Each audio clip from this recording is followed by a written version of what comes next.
ज्ञान दे, हम करें आराधना। ज्ञान संपन्न ब्रह्मात्मैक्यानुभवी समर्थ सद्गुरु स्वामी अनिल जी महाराज की जय। गुरु ब्रह्मा गुरु विष्णु गुरु देवो महेश्वरः, गुरु साक्षात् परब्रह्म तस्मै श्री गुरवे नमः। वसुदेवसुतं देवं कंसचाणूरमर्दनं देवकी परमानन्दं कृष्णं वन्दे जगद्गुरुम्। ओम नमो भगवते वासुदेवाय। आदरणीय स्वामी जी को प्रणाम करके आज का हम 9वें अध्याय का विवेचन शुरू करते हैं। तत्पूर्व अपने थोड़ी सी पूर्व पीठिका लेते हैं। पूर्व पीठिका में महत्वपूर्ण बात ये थी कि भगवत गीता में हम लोगों ने आदरणीय स्वामी जी के आशीर्वाद से दूसरा अध्याय हमसे पूरा करवाया स्वामी जी ने, और दूसरे अध्याय के अंदर पूरा सांख्य योग और बुद्धि योग फिर स्थित प्रज्ञ, ये 3 विषय परमात्मा ने अर्जुन को बताया। और सबसे पहले सांख्य योग बताया, और सांख्य योग में यही बताया कि अद्वैत क्या है, और संसार में केवल अद्वैत ही एक, जो भी है केवल एक ही है। और फिर उस वक्त हमने ये देखा कि गुरु महाराज स्वामी जी ने अपने को परमामृत ग्रंथ के माध्यम से कैसे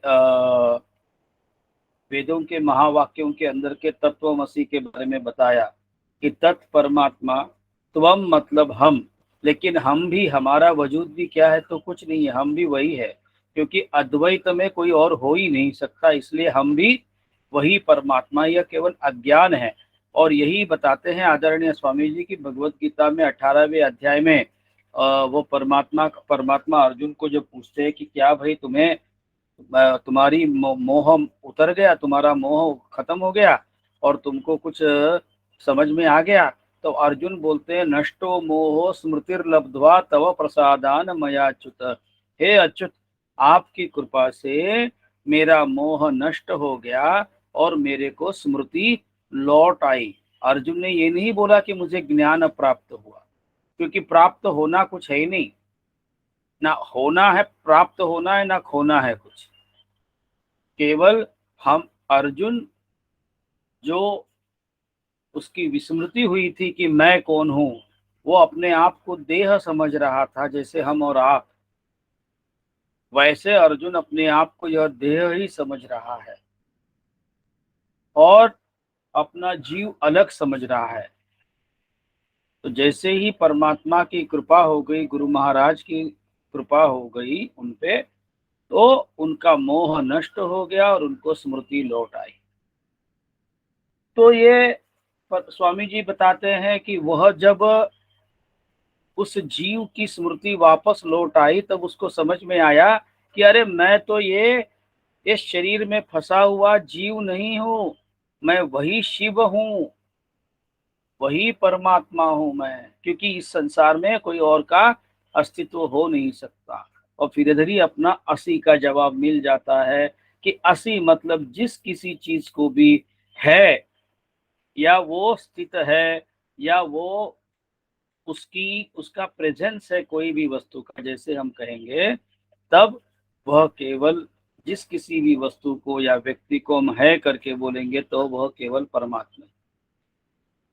तो इसलिए केवल परमात्मा का ही अस्तित्व, और इसीलिए एकम सत विप्रा बहुधा वदंती, सत एक ही है संसार में, बाकी जानकार लोग उसको अलग अलग बोलते रहते हैं।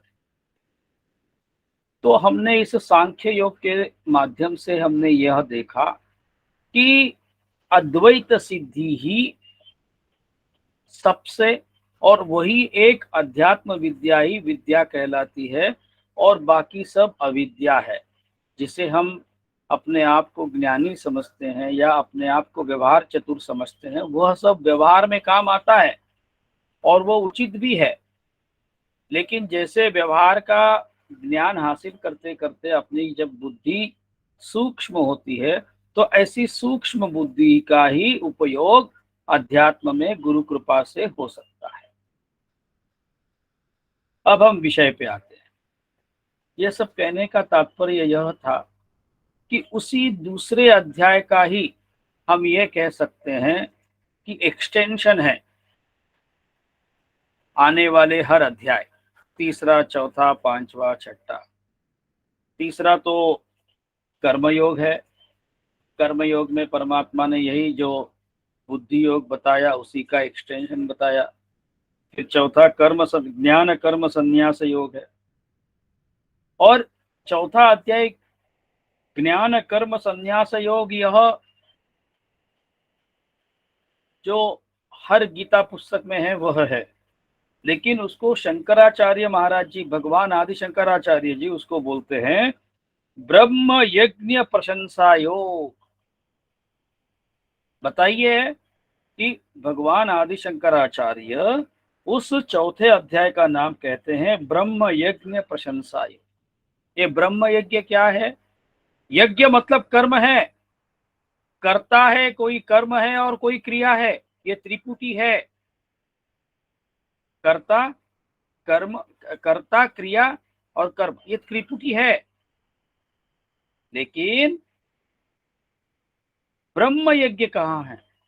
ये ब्रह्म यज्ञ कब होता है हमारा कर्म?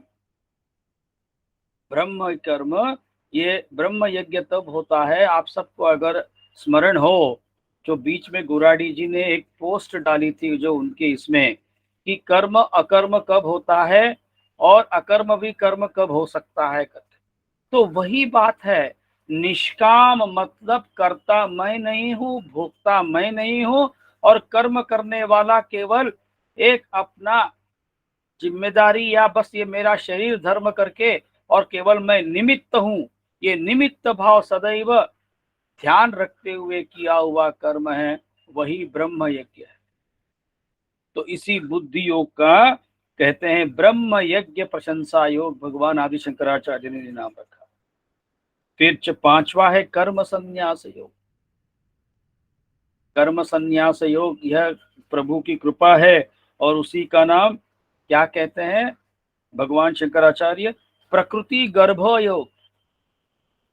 देखिए इसके अंदर प्रकृति का मतलब गुणा गुणेश वर्तन्ते, कैसे कर्म अपना बगैर कर्म किए इंसान नहीं रह सकता, और कर्तृत्व का अभाव और भोक्तृत्व का, कर्तृत्व का अभाव नहीं होगा तो भोक्तृत्व का भी नहीं होगा, और कर्तृत्व का अभाव हो गया मतलब कर्ता मैं नहीं हूँ। यह एक बार कोई भी साधक समझ गया अपने गुरु महाराज की कृपा से, फिर न वो करता रहेगा न वो भोगता रहेगा, फिर ना कोई पाप है ना कोई पुण्य है, और फिर सब कर्म करते हुए भी वो उसका कर्म संन्यास योग हो जाता है। और वही प्रकृति के गर्भ का जानने का बात है, क्योंकि ये सारे गुणा गुणेश वर्तन्ते, ये प्रकृति के गुण हैं। ये तीन गुणों से जो है सत्व रजतम, उन तीन गुणों से ही अब प्रकृति चल रही है, और वही उन्हीं के कर्म चल रहे हैं। हम उसका श्रेय लेते हैं कि मैंने किया या मेरे कारण हुआ कर। और फिर छठा अध्याय ध्यान योग। ध्यान योग इन जनरली यह योग के बारे में बताते हैं, जो पातंजलि का योग शास्त्र है उसको भी इसके अंदर परमात्मा ने अर्जुन के लिए, क्योंकि आखिरकार स्वामी जी बताते हैं, जब परमामृत ग्रंथ के दौरान भी स्वामी जी ने अपने को सबको समझाया कि यह योग जो है यह भी इसलिए है क्योंकि इतना करने के बाद भी किसी की अगर एकाग्रता ना होती हो, एक जगह पे मन स्थिर ना होता हो, ध्यान एक जगह पे ना लगता हो, अपने अपने गुरु महाराज के चरणों में, अपने इष्ट के चरणों में, तब क्या करें? तो आप यह पातंजलि योग शास्त्र से अपना ध्यान करने की कोशिश करिए, एकाग्रता होने की कोशिश करिए। और फिर भगवत गीता योग के बारे में क्या बताती है? योग चित्त वृत्ति निरोधः। योग से हमारी चित्त वृत्ति जो है उसका निरोध, मतलब इधर उधर जो भागने वाला है वह योग के कारण एकाग्र हो सकता है या होता है। लेकिन ये सब भी, योग करना भी गुरुगम्य ही विद्या है, अपने से कुछ भी ना करे साधक। क्योंकि ये आदरणीय स्वामी जी की मुख से सुना हुआ है, मैंने केवल बता रहा हूं इसलिए। तो इसका नाम हम भगवान आदि शंकराचार्य ने कहा अभ्यास योग। यह अभ्यास है, योग अभ्यास करना है। और खप्ती बाबा हमारे जो स्वामी जी के गुरु, वो अब क्या बोलते थे, मराठी में बोलते थे, ध्यास असेल तर अभ्यास होतो। मतलब ध्यास होना चाहिए सदैव कि मेरे को मेरा वीकनेस क्या है, मेरी कमजोरी क्या है, मुझे कैसे उस कमजोरी को जीतना है। तो फिर अपनी कमजोरी का ध्यान करके उसका उपाय कैसे करूं मैं, इसके बारे में सदैव सोचना, उसको ध्यास कहते हैं। और जिसको ध्यास रहता है, जैसे कोई भी अगर व्यवहारिक पढ़ाई हो, कोई चीज समझ में नहीं आ रही हो, आप अगर रात दिन उस समस्या के बारे में सोचिए तो आपको अंदर से ही परमात्मा की कृपा से आपको उसका जवाब मिल जाएगा, उत्तर मिल जाएगा। तो इसीलिए उसका अभ्यास ही हो। फिर 7वें अध्याय का नाम ज्ञान विज्ञान योग। यह ज्ञान विज्ञान योग क्या है? ज्ञान और विज्ञान में क्या फर्क है? ज्ञान गंतव्य है और विज्ञान ज्ञान तक पहुंचने का मार्ग, जिसे अनुभव अनुभव प्राप्त करके करके जब इंसान आगे जाता है। जैसे हम अपने अपने इस ग्रुप में आदरणीय स्वामी जी की कृपा से कई सारे वैज्ञानिक हैं। तो ये लोग अपना प्रयोगशाला के अंदर कोई ना कोई प्रयोग करते रहते हैं और फिर उसका अनुभव होता है उनको, और उस अनुभव को गांठ बांध करके वो आगे कोई ना कोई निश्चय करते हुए जाते हैं आगे। वैसे ही उसका नाम है विज्ञान, और इस विज्ञान से ही ज्ञान प्राप्त होगा। ज्ञान विज्ञान योग। और फिर 8वां अध्याय है अक्षर ब्रह्म योग। परमात्मा को ओम इति एकाक्षरम ब्रह्म या नाद ब्रह्म कहते हैं। ओम ही एकाक्षर ब्रह्म है, फिर परमात्मा नाद ब्रह्म ओंकार में है। और यह विषय भी आदरणीय स्वामी जी ने अपने को परमामृत ग्रंथ के दौरान अपने को सबको ओम के बारे में अ उ और म कैसे अपने को सबको समझाया था। और इसका नाम तारक ब्रह्म योग है, भगवान आदि शंकराचार्य जी ने। ये हम क्यों बता रहे थे? क्या है कि मैं बहुत सोचा कि ये अक्षर ब्रह्म योग, ये अपना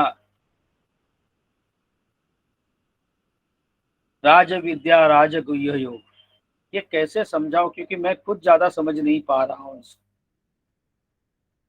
फिर मेरे को यह ख्याल आया कि एक दुर्गा सप्तशती के अंदर एक श्लोक है, गुह्याति गुह्य गोप्तित्वम गृहाणास्मत्कृतं जपत सिद्धिर्भवतु मे देवी तत्प्रसादान महेश्वरी।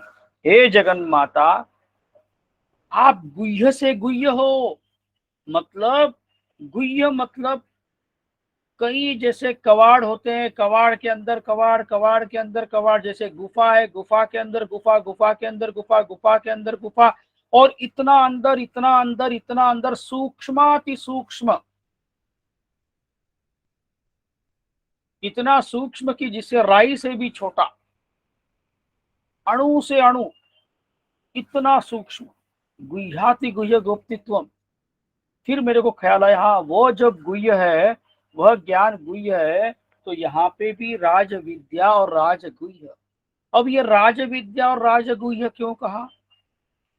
आप सब लोग वापिस आप लोगों पे आता हूं मैं, क्योंकि ये जो वैज्ञानिक है अपने यहाँ पे, इनकी एक विशेषता है, ये सब लोग अणु शास्त्र में वैज्ञानिक है, वे अणुशास्त्र जो है ये देश की सुरक्षा, और अगर देश पे कोई संकट आवे तो उसका उत्तर देने में भी समर्थ यही अणुविद्या है।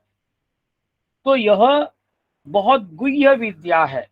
इसके बारे में किसी को, साधारण मनुष्यों को या जो योग्य व्यक्ति नहीं है उसको बताना केवल असंभव या गलत हो जाता है। यह इसीलिए राज विद्या, और ये गुह्य है। वैसे ही ये गुह्य किसके पास होता है?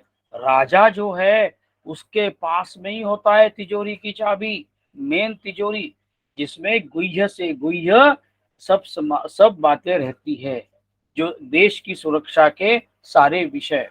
तो वैसे ही यह ज्ञान जो है ये इतना गुह्य है कि जैसे राजा का सीक्रेट जानने के लिए कई लोग कोशिश करते हैं लेकिन समझ में नहीं आता।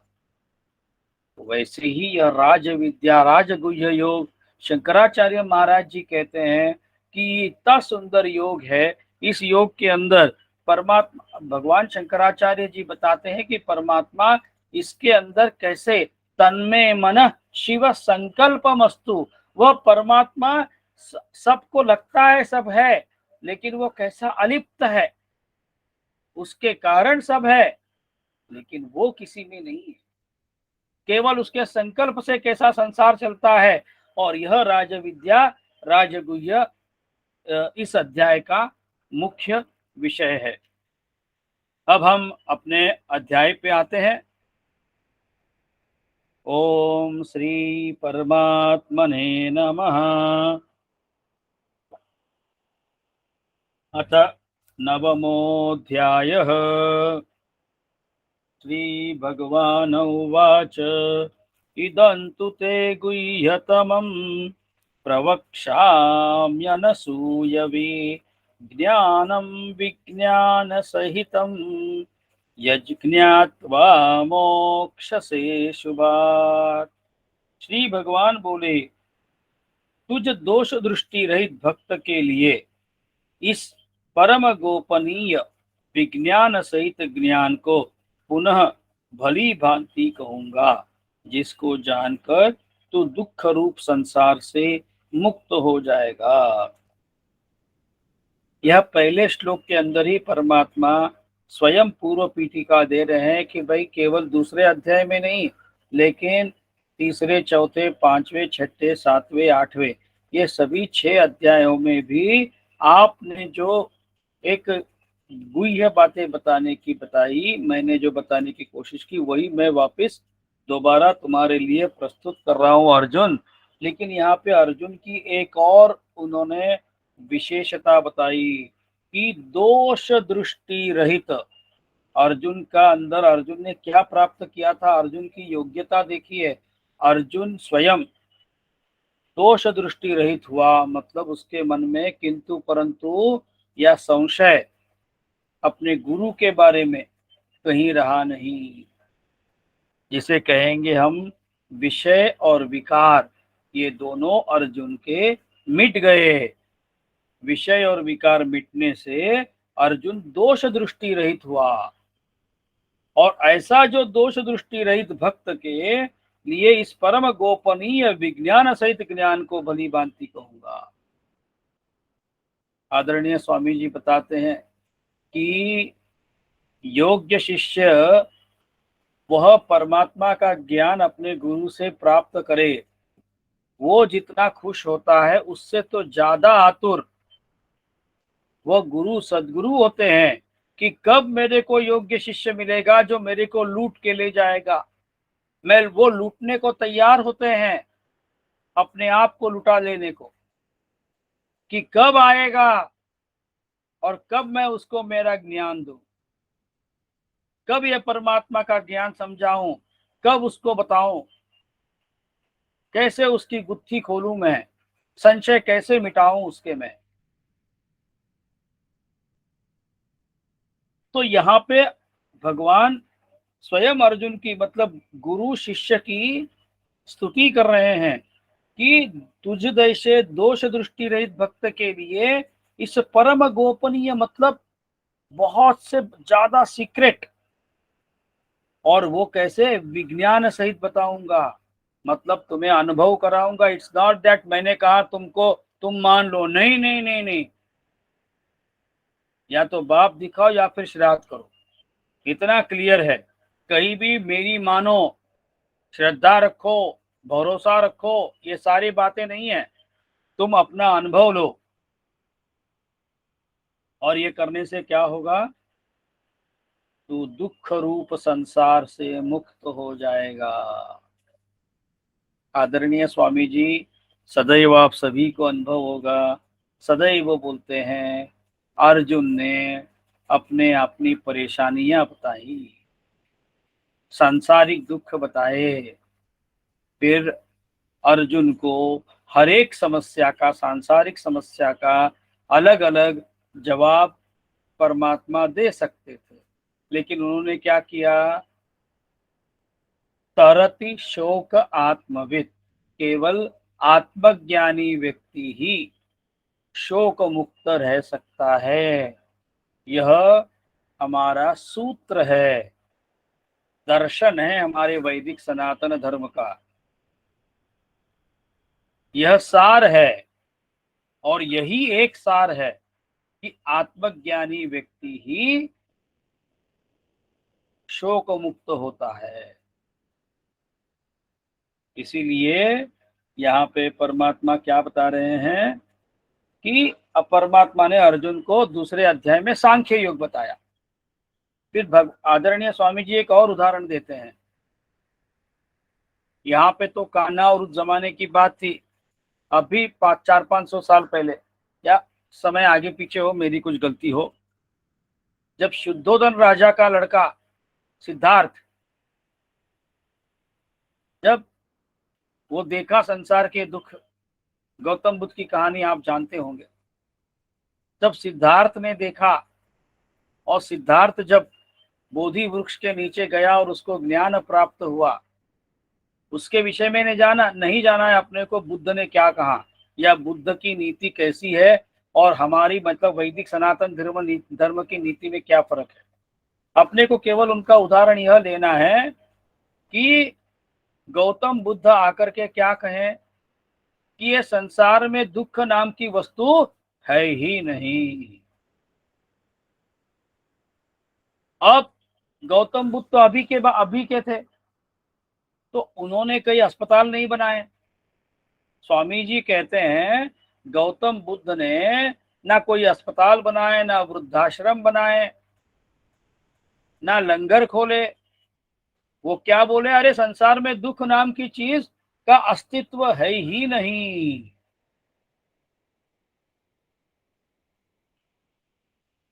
सार यही है कि दुख तब तक है जब तक अज्ञान है, तब तक द्वैत है, और जब तक द्वैत है तब तक दुख है। और इसीलिए आदरणीय स्वामी जी की कृपा से ही हम यह सब समझने की कोशिश में है। अब दूसरा श्लोक, राज विद्या राजगुह्यम पवित्रमिदमुत्तमं प्रत्यक्षावगमं धर्म्यं सुसुखं कर्तुमव्ययम्। यह विज्ञान सहित ज्ञान, सब विद्याओं का राजा, सब गोपनीयों का राजा, अति पवित्र, अति उत्तम, प्रत्यक्ष फल वाला, धर्मयुक्त, साधन करने में बड़ा सुगम और अविनाशी है। यह विज्ञान सहित ज्ञान सब विद्याओं का राजा है। यह हमने बीच में दूसरे अध्याय के दौरान ही कि सांख्य योग या आत्मज्ञान की महत्ता बताने के लिए एक दो कुछ कहानियों का संदर्भ उपनिषदों के लिया था। एक है नारद सनत कुमार संवाद, और जिसमें नारद जी को 64 कलाओं का ज्ञान था, लेकिन जब सनत कुमार बोले कि आप बस आपको यही आता है, आपको तो मुख्य विद्या आती तो है नहीं, और वो ऐसी विद्या है, वो एक आने से आपको ये 64 कला किसी को सीखने की आवश्यकता ही नहीं, क्योंकि वो एक आ गया तो सब आ गया। सब विद्याओं का राजा था वह आत्मविद्या। सार यह है कि आत्मविद्या एक आ गई, इसीलिए हम देखते हैं कि तुकाराम महाराज, ज्ञानेश्वर महाराज, कबीर दास जी, भगवान शंकराचार्य जी, ये कौन से क्लास में, खप्ती बाबा, ये कौन से विद्यालय में गए थे, कौन से यूनिवर्सिटी में इन्होंने डिग्री हासिल की? उसके लिए कोई व्यवहारिक डिग्री का काम ही नहीं है। अपने स्वयं स्वामी जी, केवल एक ही है कि गुरु सेवा, और इतनी सेवा, इतना समर्पण अपने गुरु के प्रति कि और कुछ ना दिखे। रात दिन केवल गुरु गुरु गुरु, और यही एक मार्ग है। और इसीलिए यह विद्या जो है, सब विद्याओं का राजा है यह ज्ञान, सब गोपनीयों का राजा। ये इतने योग्य व्यक्ति को ही मालूम पड़ता है, मालूम हो सकता है। और हम सब लोग इस योग्यता के ही कोशिश के अंदर यह भगवत गीता का क्लास में हम सब लोग बैठे हैं। और सब गोपनीयों का राजा, फिर अति पवित्र है यह, अति उत्तम और प्रत्यक्ष फल वाला है यह। इसका फल प्रत्यक्ष है, बाद में कहता हूं, बाद में मिलेगा, ऐसा कुछ नहीं है। डिलीवरी अभी स्पॉट पे। और धर्म युक्त, शास्त्रों में सदगुरुओं ने प्राचीन परंपरा से जैसे चलते आ रहा है, वैसे इसको धर्मयुक्त कहते हैं।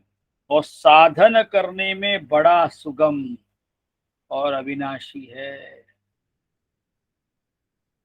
इसकी साधन करने में सुगम है। और हमको अभी फिर ये सुगम कैसा है साहब, हमको तो बहुत मुश्किल लगती है ये सब करने में।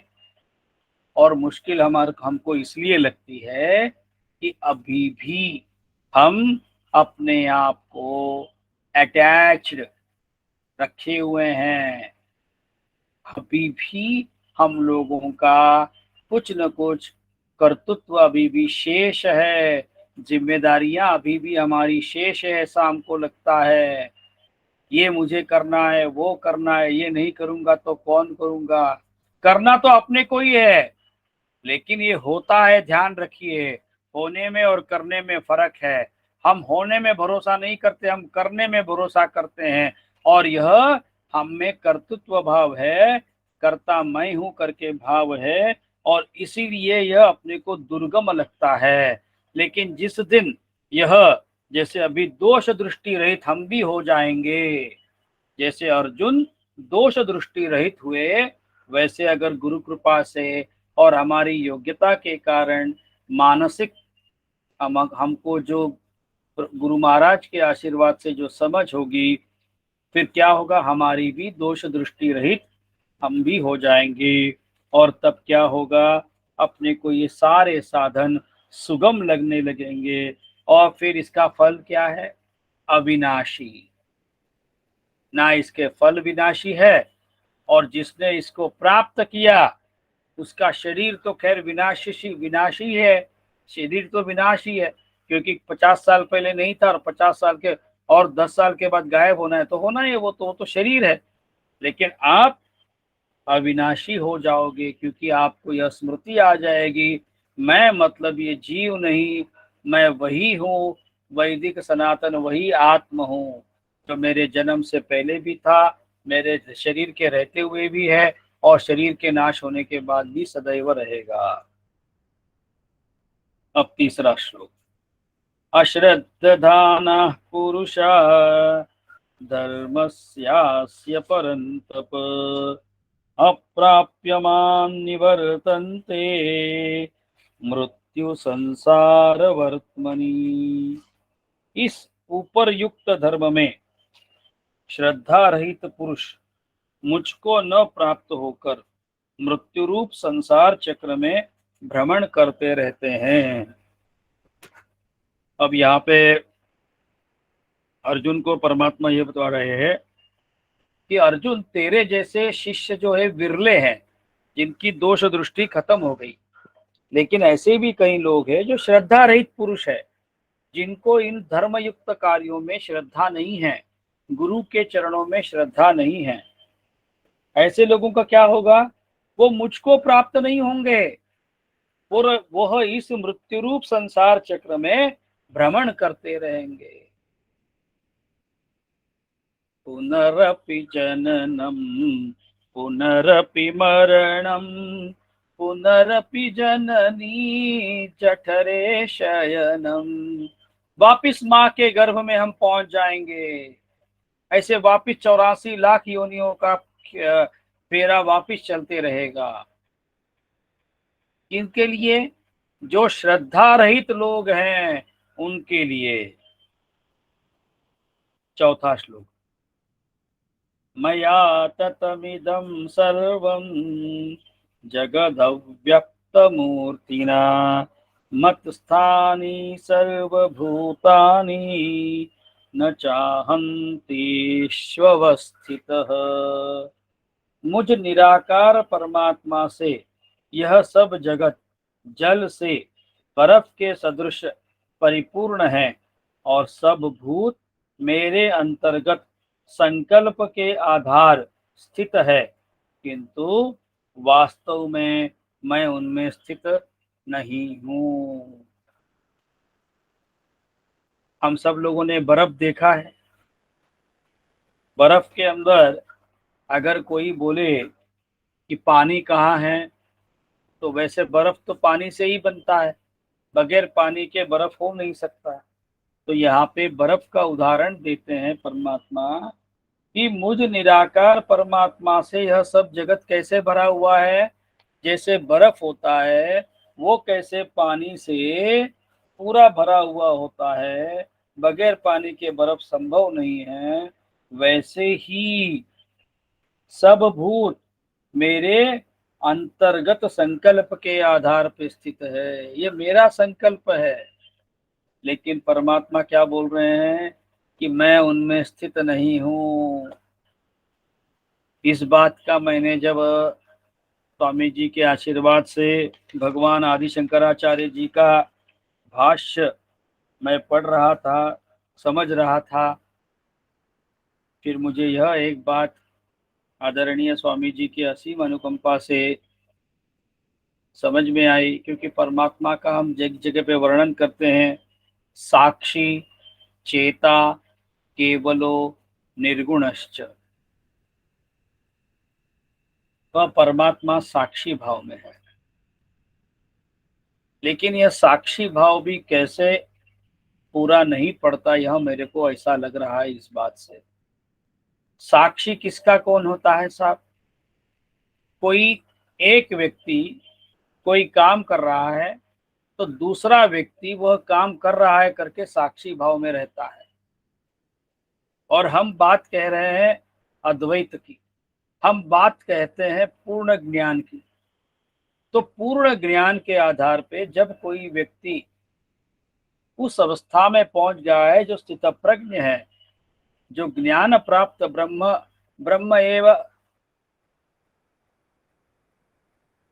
ब्रह्म एव विजानाति स ब्रह्मैव भवति। जिसने ब्रह्म को जान लिया, जो ब्रह्म बन गया, वो कैसे किसी का साक्षी बनेगा? क्योंकि वही अकेला ही है सब जगह पे। तो जब ब्रह्म ब्रह्म ब्रह्म ज्ञानी ही है तो परमात्मा कैसे साक्षी हो सकता है? क्योंकि सब जगह पे परमात्मा ही है। फिर हमने एक श्लोक, शिव जी का हम श्लोक करते रहते हैं पूजा पाठ में, पंडिताई जो करता हूँ, तो उसके अंदर एक जगह पे लिखा है, एक श्लोक है हमारे भगवान आदि शंकराचार्य महाराज जी ने बनाया हुआ ही शिव जी की स्तुति है। तन्मे मन शिव संकल्प मस्तु। अपने मन में संकल्प करो शिव का। शिव का मतलब क्या है? जिसको कोई चीज स्पर्श नहीं कर सकती, जो स्पर्श से परे है। स्पर्श मतलब शरीर का नहीं।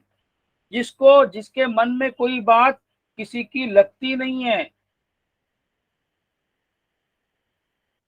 वो ऐसा अछूत है कि सब कुछ उसके पास रह करके भी, सब उसको हाथ लगा के भी उसको कुछ नहीं स्पर्श होता, ना उसको कोई स्पर्श हो सकता है। उसके मन को इतना, जिसे बोलते हैं अनासक्त जीवन, इतना अनासक्त जीवन, आसक्ति सुतराम कुछ भी नहीं। इसीलिए जैसे परमात्मा यहाँ पे क्या बता रहे हैं कि मैं कैसे भरा हूं, ये परमात्मा बोलते हैं कि हर जगह पे जैसे बर्फ में पानी पानी हर जगह पे रहता है, वैसे ही सृष्टि में सब जगह पे मैं हूं। लेकिन परमात्मा क्या बोलते हैं, सब भूत मेरे अंतर्गत संकल्प के आधार पे स्थित है, परंतु वास्तव में मैं उनमें स्थित नहीं हूं। वो स्थित क्यों नहीं है? क्योंकि परमात्मा असंग है, परमात्मा अनासक्त है। वो किसी के संग हो ही नहीं सकता, क्योंकि कोई और है ही नहीं संसार में जिसके संग रहे परमात्मा।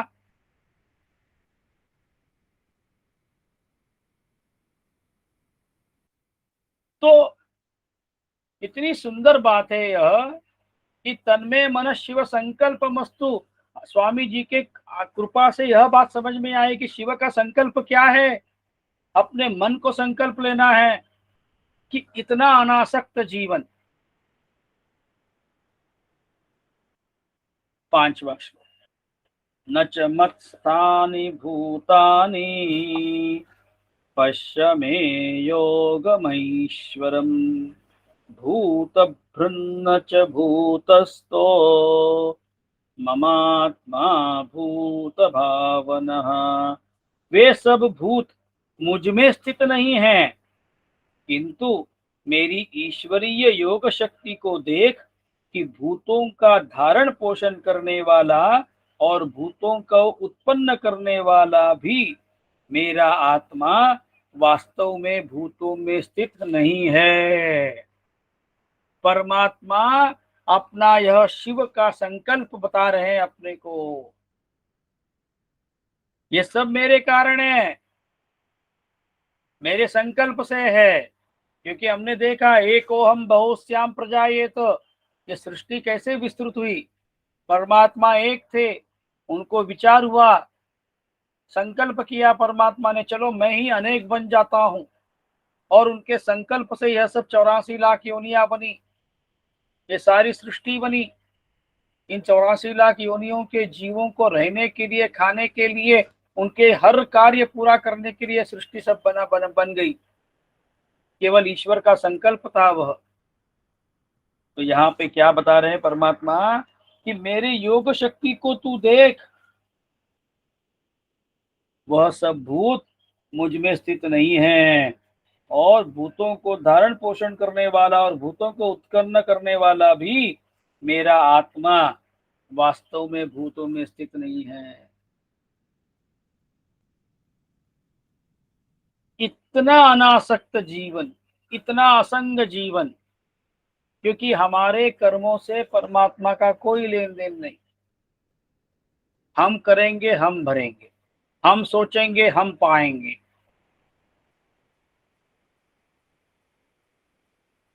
इतना अलिप्त जीवन, इतना अनासक्त। अब फिर उसका बता रहे हैं, यथाकाश स्थितो नित्यम वायु सर्वत्र गो महान तथा सर्वाणि भूतानि मत्स्थानी उपधारय। जैसे आकाश से उत्पन्न सर्वत्र विचरने वाला महान वायु सदा आकाश में ही स्थित है, वैसे ही मेरे संकल्प द्वारा उत्पन्न होने से संपूर्ण भूत मुझ में स्थित है, ऐसा जान। यह वापिस दूसरा दर्शन है। परमात्मा क्या बता रहे हैं, क्योंकि सृष्टि की निर्मित, हालांकि इस निर्मित में भी स्वामी जी कहते हैं अलग अलग ऋषि मुनियों का अलग अलग विचार है, लेकिन प्राय मूल यही विचार है कि सबसे पहले आकाश, मतलब यह जो अपने को आसमान दिखता है, स्वामी जी देव कुटिया में कहते हैं नीले गगन के तले जो गाना है वैसे नहीं आकाश। आकाश मतलब इथर, जिसमें जगह होती है, जिसे हम मराठी में पोकड़ी कहते हैं, वॉइड, VOID, वो वॉइड। वैसे आकाश से उत्पन्न विचरने वाले महान वायु, जैसे पूरे आकाश में हर जगह पे वायु है, वैसे ही मेरे संकल्प द्वारा उत्पन्न होने से संपूर्ण भूत मुझ में स्थित है, ये समझ ले। ये मेरे बुद्धि की उपज है, मेरा संकल्प है, और मेरे संकल्प का या मेरी बुद्धि की उपज है करके वो सब मुझ में है। बाकी वास्तव में मैं उनमें नहीं हूं।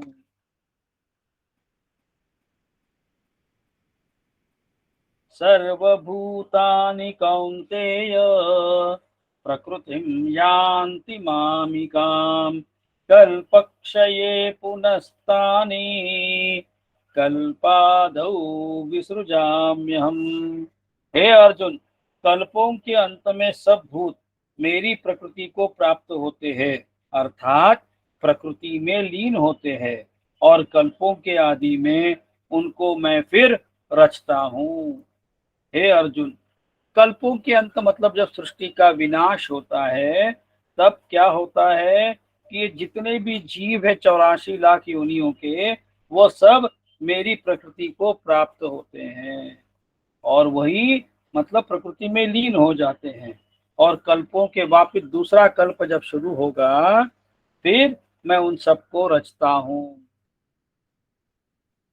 प्रकृतिं स्वामवष्टभ्य विसृजामि पुनः पुनः भूतग्राममिमं कृत्स्नम् अवशं प्रकृतेर्वशात्। अपनी प्रकृति को अंगीकार करके स्वभाव के बल से परतंत्र हुए इस संपूर्ण भूत समुदाय को बार बार उनके कर्मों के अनुसार रचता हूँ। मैं अपनी प्रकृति की सहायता लेकर के अंगीकार करके, या मतलब मैं खुद एक शरीर में शरीरी हो जाता हूँ और अंगीकार करके स्वभाव के बल से परतंत्र हुए संपूर्ण भूत समुदाय को। देखिए, परतंत्र हुए, परतंत्र क्यों कहा? क्योंकि आज सपोज अभी मैं मेरे खुद की बात लेता हूँ, मेरा जो भी कर्म है, पाप है, पुण्य है, अच्छा कर्म है, बुरा कर्म है, ये सब का जो है आखिरकार कुछ न कुछ कहीं ना कहीं गिनती है। और गिनती के बाद मेरे जो मन में जो मेरी वासनाएं शेष रहेगी, ये मेरी मन की वासनाओं के कारण मेरा अगला जन्म निश्चित होगा। कब होगा, कहाँ होगा, किस योनि में होगा, किस अवस्था में होगा, अगर मानव योनि रहेगी तो कहाँ पे पैदा होगा, कौन सी जाति में होगा, कौन से स्थान पे होगा, कैसे माता पिता होंगे, ये सारे अपने अपने कर्म, मेरे कर्म के अनुसार मेरे को जन्म मिलेगा। इसमें परमात्मा की इच्छा, भाई मेरे को लगता है ये मेरा प्यारा, नहीं नहीं, क्योंकि वो असंग है। ध्यान रखिए, उसको किसी से कोई मतलब नहीं है, लेकिन होता उसके कारण है, वह करता कुछ नहीं है।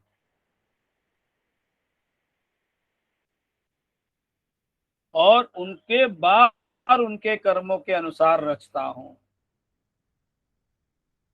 और यही कारण है कि हम सब लोग सुगवे के माध्यम से आदरणीय स्वामी जी के छत्र छाया में रहने को कोशिश कर रहे हैं, और उनके छत्र छाया में रह करके यह जो राज विद्या है, सब विद्याओं का राजा है, इसको समझने की अभ्यास कर रहे हैं हम लोग। न च मां तानि कर्माणि निबध्नन्ति धनंजय उदासीनवदासीनम् असक्तं तेषु कर्मसु। हे अर्जुन, उन कर्मों में आसक्ति रहित और उदासीन के सदृश स्थित मुझ परमात्मा को वे कर्म नहीं बांधते। अब देखिए, परमात्मा बता रहे हैं सब मैं करता हूं, मतलब मेरे कारण होता है, लेकिन ये कर्मों में कर्म क्यों नहीं, कर्म के बंधन में स्वयं परमात्मा फंस रहे हैं? क्योंकि हे अर्जुन, उन कर्मों में आसक्ति रहित, मैं आसक्ति रहित हूं, मैं कर्तव्य कर रहा हूं, बाकी मेरे को कर्म का फल मिलेगा नहीं मिलेगा, ये उचित है अनुचित है, विशाल मेरे पहचान का है, वेदांतवार साहब मेरे एकदम नजदीक है, ऐसा कुछ नहीं है उधर कोई रूल। और फिर उदासीन के सदृश, उदासीन के सदृश की व्याख्या यह है जिसके संपूर्ण कार्य कर्तृत्व भाव के बिना अपने आप सत्ता मात्र से ही होते हैं, उसका नाम उदासीन के सदृश है। यहाँ पे परमात्मा इसकी व्याख्या क्या दे रहे हैं? उदासीन के सदृश परमात्मा बोलते हैं जिसके सारे कार्य कर्तृत्व का भाव है ही नहीं, मतलब कर्ता मैं हूं करके कोश मात्र भी, तिल मात्र भी ऐसा विचार नहीं है। और फिर अपने आप सत्ता मात्र से ये कार्य, सत्ता किसकी है? परमात्मा की सत्ता है, सत्य की सत्ता है, सत्ता किसी और की नहीं हो सकती। और उसके एक के सत्ता के कारण ये प्रकृति के गुण अपने आप में बरत करके ये संसार में सारे कार्य चल रहे हैं, हो रहे हैं। हम अज्ञानवश वो होते हुए कार्यों को, भले हमारे शरीर से हो रहे हैं कई कार्य, लेकिन हमारा शरीर निमित्त है, ये भूल करके हम उन कार्यों का श्रेय ले रहे हैं, कर्ता भाव कर रहे हैं अपने आप में, मतलब मैं अपने आप को कर्ता मान रहा हूं। लेकिन परमात्मा यहाँ पे क्या बोल रहे हैं कि परमात्मा को ये सब क्यों नहीं, मतलब ये जो वापिस सृष्टि की रचना और वापिस सब जो पैदा हो रहे हैं और वापिस जो खत्म होंगे, इन सब का कार्य करते हुए मैं परमात्मा क्यों नहीं किसी में बंध रहे हैं? क्योंकि कर्तृत्व भाव का पूरा भाव और अपने आप सत्ता मात्र से ही ये कार्य हो रहे, और केवल सत्ता केवल प्रभु की है। और जो यह समझते हैं वह उदासीन सदृश उनका कार्य होता है। उदासीन मतलब किसी में कोई तरह का स्वार्थ नहीं, कोई भी तरह का मैंने किया मेरे लिए, ऐसा कोई भाव नहीं। 10वां श्लोक। मयाध्यक्षेण प्रकृतिः सूयते सचराचरम् हेतुनानेन कौन्तेय जगत विपरिवर्तते।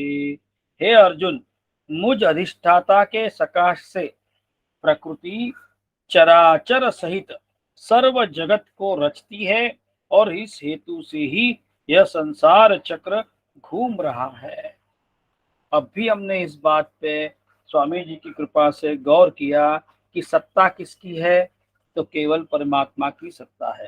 तो यहाँ पे परमात्मा आप स्वयं बोल रहे हैं कि हे अर्जुन, मुझ अधिष्ठाता के सकाश से प्रकृति चराचर सहित सर्व जगत को रचती है। इस प्रकृति का अध्यक्ष मैं हूं, ये मेरे कारण हो रहा है।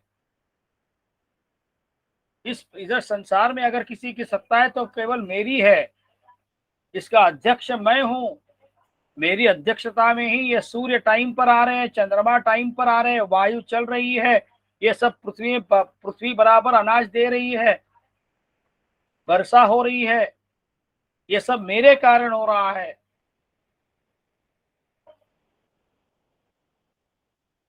चराचर सहित सर्व जगत को भी प्रकृति रच रही है और इस हेतु से ही यह संसार चक्र घूम रहा है। ये चराचर सहित सर्व जगत को रचना और यह संसार चक्र घूमना, ये सब मेरे कारण है, मेरी अध्यक्षता में ये चल रहा है अर्जुन।